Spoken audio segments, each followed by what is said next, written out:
in the letter of wishes, you can say, I don't want this uncle with the temper tantrum issue to be the guardian of my child. You can actually explicitly state, I would prefer these people, but not these people. And you mention details like, if there was a conflict between the families, the in-laws, religion versus sports, what are my priorities? Do you have any particular tips on the guardianship of children? The one thing I would say is, so seek advice for people who would have a good understanding of that. Writing things down in a simple Word document, handwritten or otherwise, it doesn't need to be in legal language.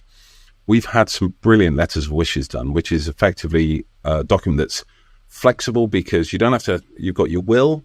You can then say, this is the charities I want to use. And I wouldn't put that in a will. You might change your opinion on it, but I would have it in a side letter because there's too many examples of charities then becoming quite aggressive around what level of money they're getting off the back of a death in a probate case. Your principles of the way you would like that wealth in the family trust to be used is really important. For some people, it's really important to say you do what you want to do. No rules. Fine. Because it's your wealth, you decide.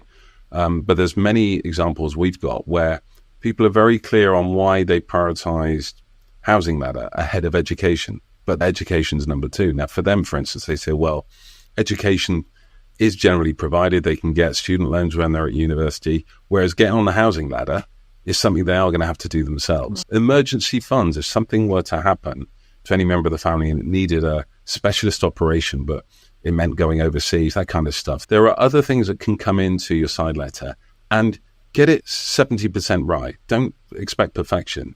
You can always change and develop it. And we review these things once a year just to remind them what they said.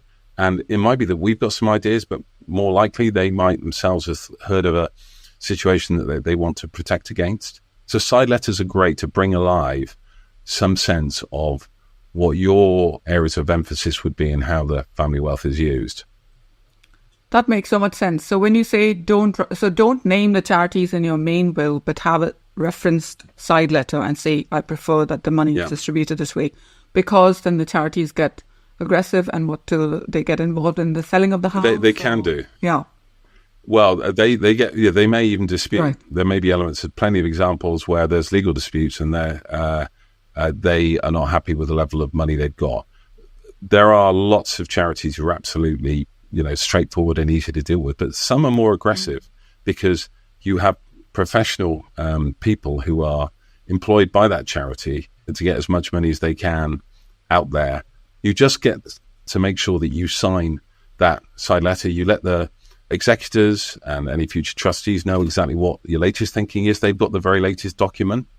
And it doesn't matter about the wording. There's no legal language to be used, as I mentioned earlier. So it just brings alive and helps to give comfort to executors and to trustees in particular that they know how to best use that money.